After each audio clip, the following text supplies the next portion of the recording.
श्री स्वामी समर्थ. शाकंभरी पौर्णिमा 3 जानेवारी 2026. शाकंभरी नाव माझे तेव्हा होईल भुवरी, त्या अवतारी मी नाववधीन दैत्य दुर्गम.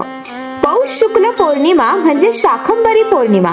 भाज्या धारण करणारी असलेले पार्वतीचे स्वरूप शाकंभरी म्हणून पूजनीय आहे. दुर्गम नावाच्या भयंकर राक्षसाच्या प्रभावाने पृथ्वीवर 100 वर्ष दुष्काळ पडला. मानव तथा ऋषी मुनींनी दुष्काळ निवारणार्थ माता शाकंभरी यांची प्रार्थना केली. आपल्या भक्तांच्या प्रार्थनेनुसार देवीने राक्षसांचा वध केला आणि पावसाचा वर्षाव केला. पृथ्वीवर अन्नधान्य तयार होऊ लागले. तेव्हापासूनच भाविक भक्त देवीच्या शाकंभरी स्वरूपाचे पूजन करू लागले. देवीने आपल्या अनेक विध नेत्रांनी पृथ्वीवर कृपादृष्टी टाकली आणि पृथ्वीवरील नद्या वाहू लागल्या. सर्वत्र सृष्टी हरित झाली. दुष्काळ संपून सर्वत्र प्राणी मात्र सुखी झाले. या देवीचे संबंध भाज्या व फळांशी जोडले जातो.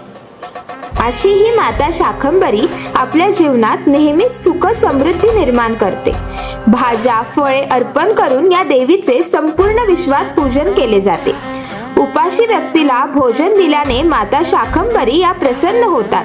म्हणूनच अन्नदान करून आई भगवती शाकंभरी मातेचे आशीर्वाद प्राप्त करून घेऊया. श्री स्वामी समर्थ.